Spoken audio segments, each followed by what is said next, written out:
আওয়ামী লীগ একটি ফ্যাসিবাদী মাফিয়া তন্ত্র সন্ত্রাসী দল। ৫ আগস্ট গণ অভ্যুত্থানের মধ্য দিয়ে তাদেরকে রাজনীতিতে আর দেখতে চায় না বলে সিদ্ধান্ত দিয়েছে দেশের জনগণ, এমনটাই মনে করছে বিএনপি। গণহত্যার দায়ে রাজনৈতিক দল হিসেবে আওয়ামী লীগকে বিচারের মুখোমুখি করার দাবি জানিয়েছে তারা।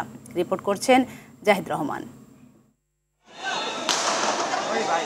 আওয়ামী লীগ ক্ষমতা পেলেই গণতন্ত্র হত্যা করে একনায়কতন্ত্র প্রতিষ্ঠার চেষ্টা করেছে। জনগণের আশা আকাঙ্ক্ষার বিরুদ্ধে দলটি বারবার অবস্থান নিয়েছে বলে মনে করেন বিএনপি নেতারা। জুলাই গণ অভ্যুত্থানে জনগণের বিরুদ্ধে অবস্থান নিয়ে ফ্যাসিবাদী কায়দায় গণহত্যা চালিয়েছে তারা। বিএনপির স্থায়ী কমিটির সদস্য সালাহউদ্দিন আহমেদ মনে করেন, গণহত্যার অভিযোগে আওয়ামী লীগের বিচারের বিকল্প নেই। রাজনৈতিক দল হিসেবে আওয়ামী লীগকে গণহত্যা এবং মানবতা বিরোধী অপরাধের দায়ে বিচারের আওতায় আনতে হবে এবং সেই জন্য সংবিধানের আর্টিকেল 47 অনুসারে আইন প্রণয়ন করতে হবে অথবা আইন সংশোধন করতে হবে। বিচারের দৃশ্যমান অগ্রগতি না থাকায় হতাশ বিএনপির ভাইস চেয়ারম্যান আব্দুল আওয়াল মিন্টু।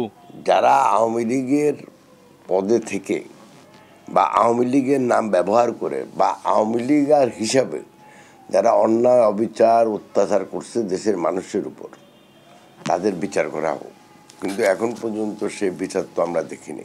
আওয়ামী লীগ পুনর্বাসনের সুযোগ নেই বলে মনে করেন সালাউদ্দিন আহমেদ। আওয়ামী লীগ একটি ফ্যাসিবাদী শক্তি, তাহলে ঠিক আছে। একটি মাফিয়া তন্ত্রের ধারক বাহক, তাহলে ঠিক আছে। এবং আওয়ামী লীগের রাজনীতি যদি সন্ত্রাসবাদী রাজনীতি বলি তাহলেও ঠিক আছে, কিন্তু রাজনৈতিক দলের কোনো চরিত্র তাদের মধ্যে নাই। অনেক রক্ত দিতে হয়েছে, রক্তপাতের মধ্য দিয়ে আমরা মুক্ত হয়েছি, ফ্যাসিবাদ মুক্ত হয়েছি।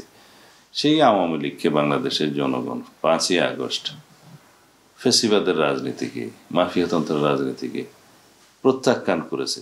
আর আব্দুল আওয়াল মিন্টু জানান, বিএনপি ও সরকার চায় না কোনো দল নিষিদ্ধ হোক, তবে আওয়ামী লীগের বিষয়ে সিদ্ধান্ত নেবে আদালত ও জনগণ। যে হয় সদিচ্ছার অভাব, নয় এফিসিয়েন্সির অভাব আছে। নাগরিক হিসেবে বলতে পারি যে এটা তাড়াতাড়ি প্রক্রিয়াটা শুরু হওয়া উচিত। গণচেতনার বাইরে গিয়ে কোনো রাজনীতি চলে না বলেও মনে করেন বিএনপির এই দুই নেতা। জাহিদ রহমান, RTV, ঢাকা।